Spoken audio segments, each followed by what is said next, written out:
Silence isn't empty. In the dark, it's full of waiting. It's 11 p.m.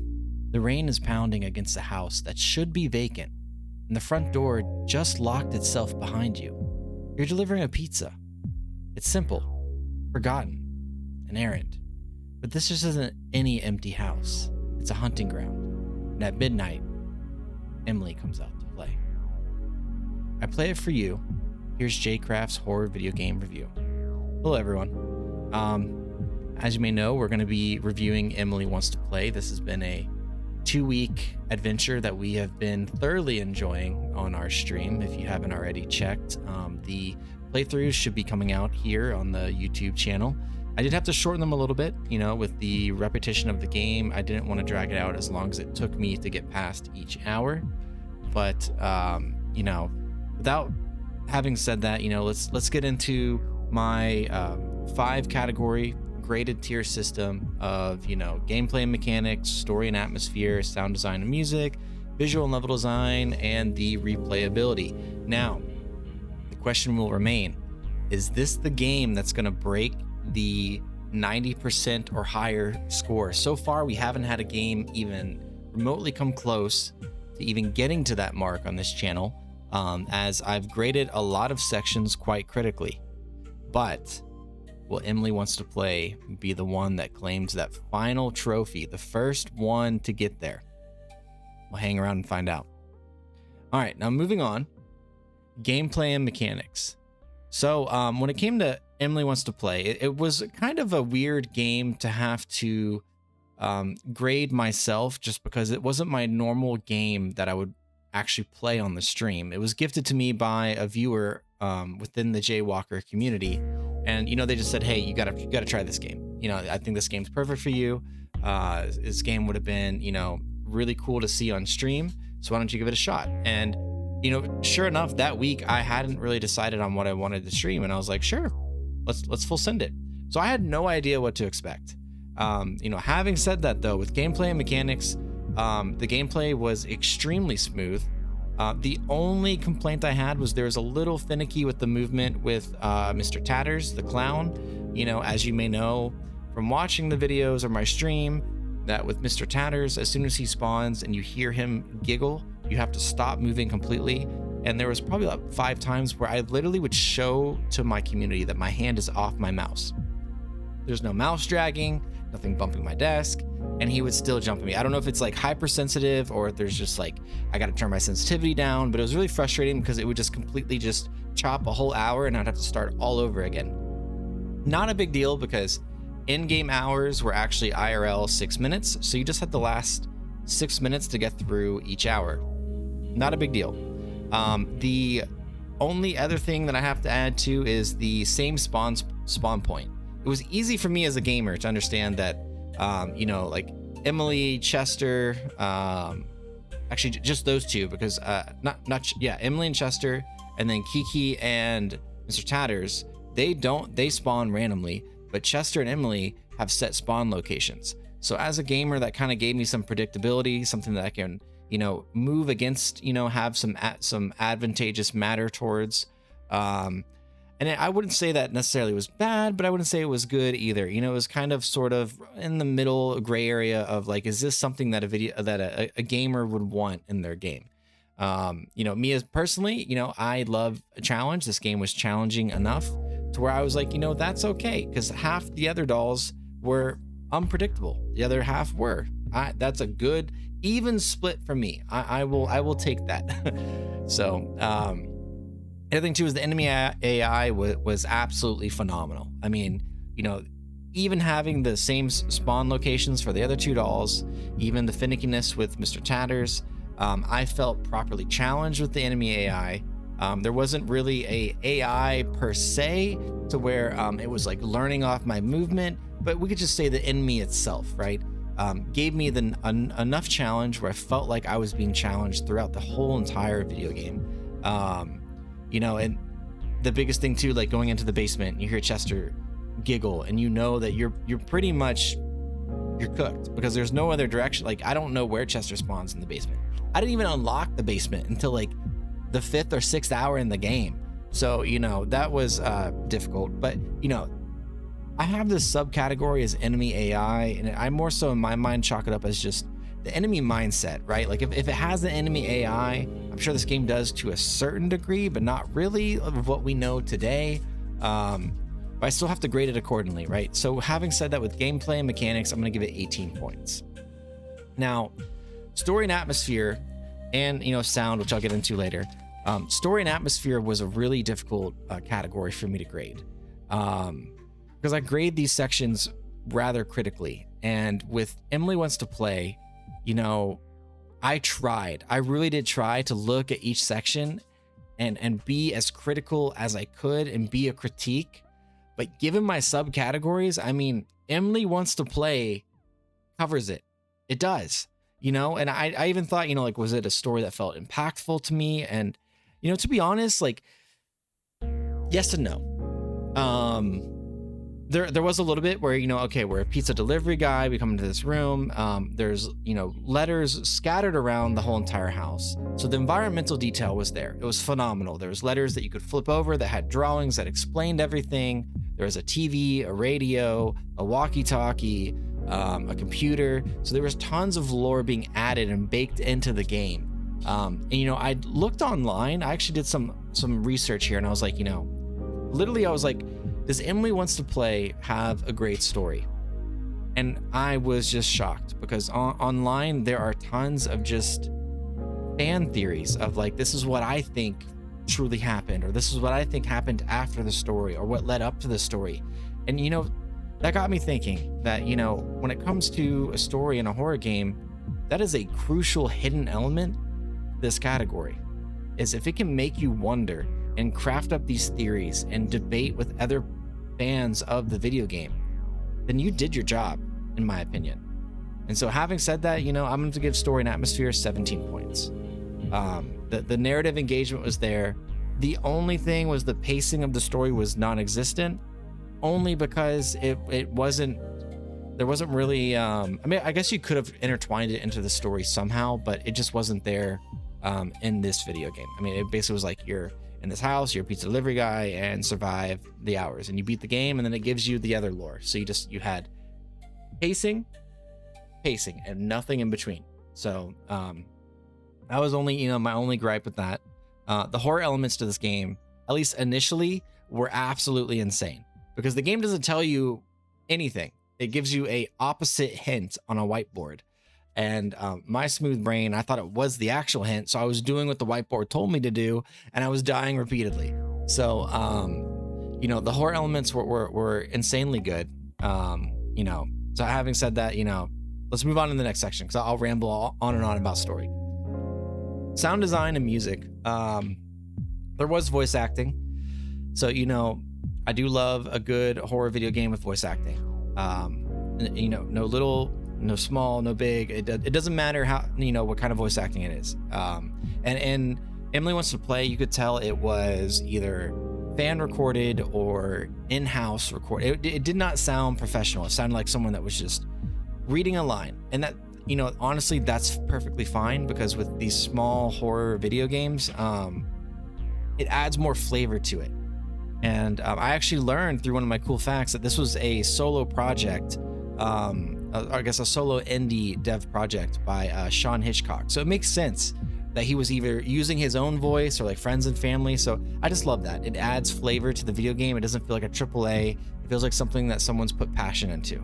So the jump scare sounds were insane. And I can't stress this enough. The game sounds were absolutely insane, and they were crucial. I mean, you had to listen to the sounds to know what type of doll was popping up. You had to know what action you were able to do based off the doll. So the sounds were incredibly important, incredibly crucial, incredibly scary. The only thing was there wasn't really any effective use of a soundtrack. There was a little bit maybe with like Emily, but like, I got kind of confused, because I thought it meant that we were being close to finding Emily, but I found out it's just a blanket soundtrack that plays for the hour of Emily. I think it would have been good to throw like maybe like 10 to 20 second like soundbite soundtrack clips randomly throughout the hours to kind of just build tension. Like as I was streaming, my viewers, my jaywalkers were throwing in these jump scare sounds that I have, and it actually was making me panic more.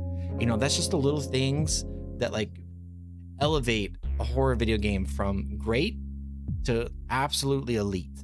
And adding all that together, wrapping it all up in a nice little box, I'm gonna have to give sound design 17 points. If they had added a little more flavor to the music, it probably would have been closer to like a 19 points. But again, with the value that the sounds carried, I have to give it a 17. So, all right, visual and level design. Honestly, the graphics were above average and great. I mean, the game was I don't know what it was made like initially created, but it was released in 2015, and even being like 11 years old, the graphics were still really solid. I mean, I would say the dolls jumping up at your screen maybe weren't as like fluid and polished, but like the environment itself felt really clean. So really no complaint. The lighting was really well done. The flashlight, no flashlight battery, love that, chef's kiss.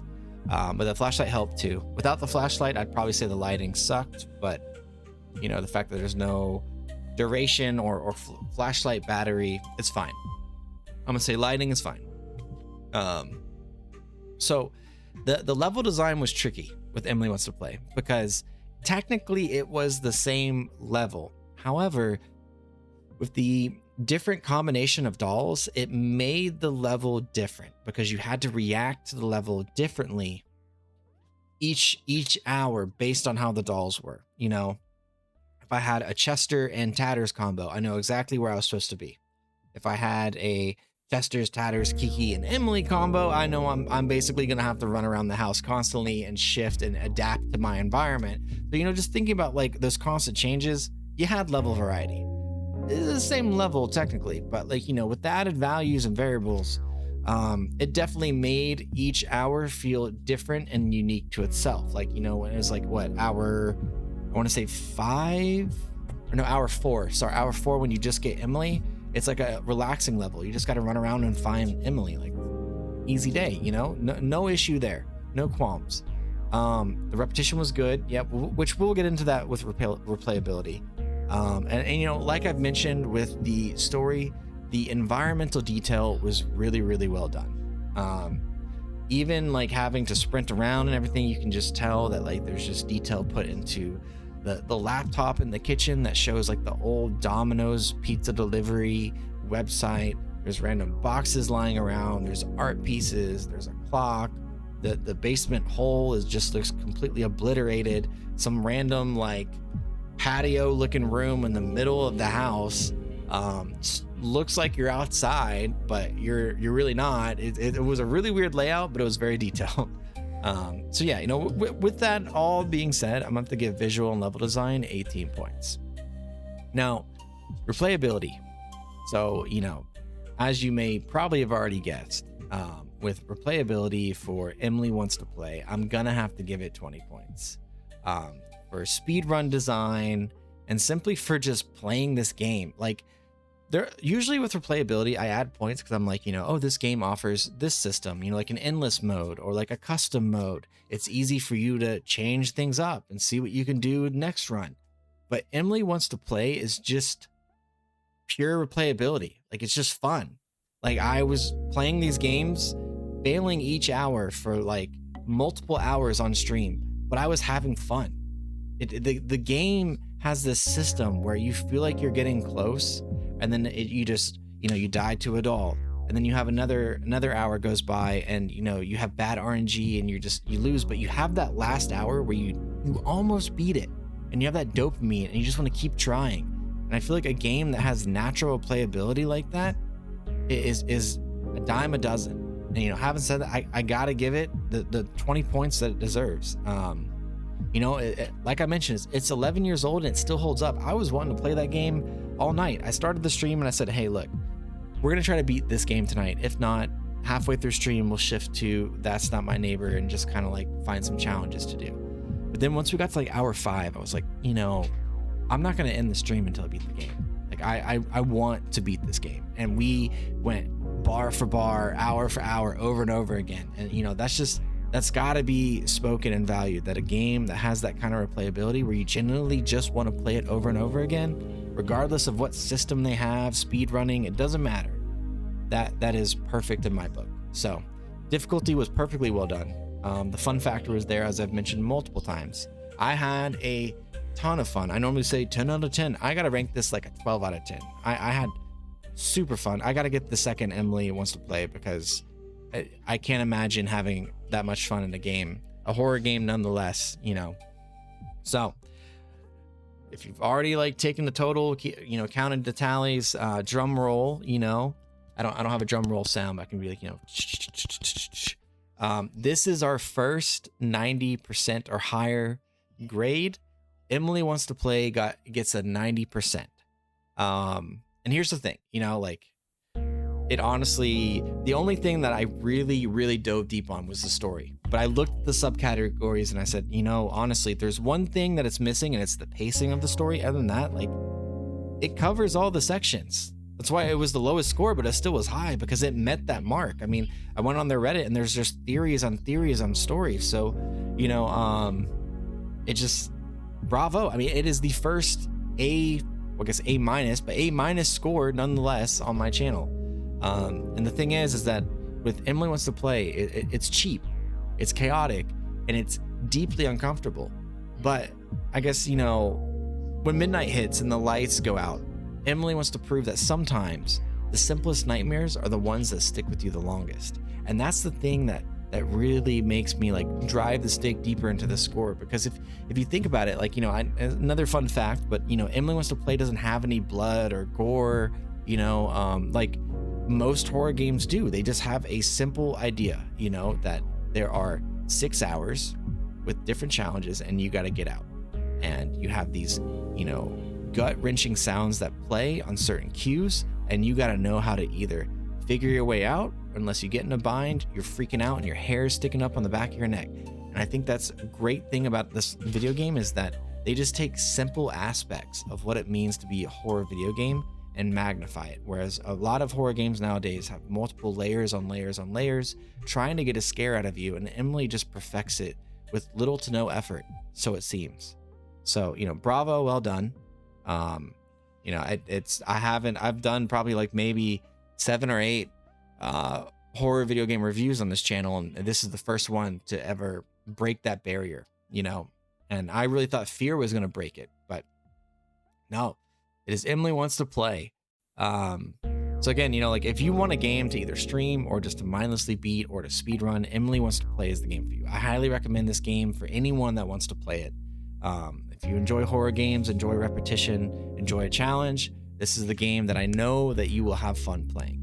So now here's some few fun facts here. You know, I went off, like, described a couple of them, but there actually was a Doctor Who inspiration to the game. The mechanic for Kiki, the porcelain doll, where she only moves when you aren't looking at her, was directly inspired by the weeping angels from the Doctor Who episode Blink, which I think is pretty cool. You know, it is a pretty, you know, I've heard red light, green light, mannequins from ghost janitors, but it's cool that, like, you can actually attribute that to a Doctor Who based theme.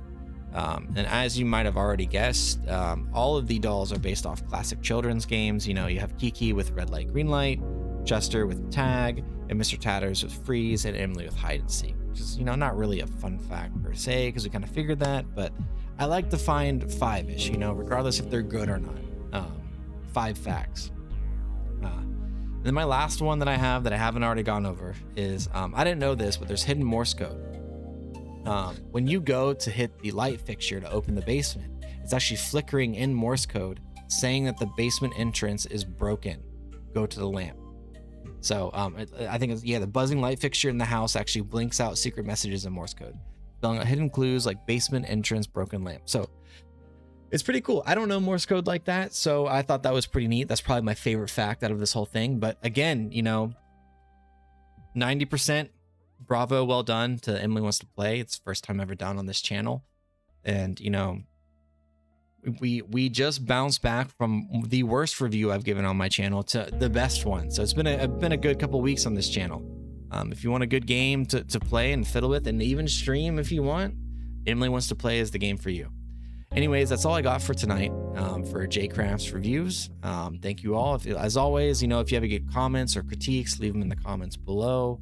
Let me know how I did. Let me know what I can do better. I always try to spruce these up and make them the best I can, at least with the time and tools that I have limited to me being a late night streamer with dad responsibilities and a 9-to-5 gig. But thank you all, and if you're looking to become a jaywalker, check me out every Friday and Sunday and Monday at 7:30 CST.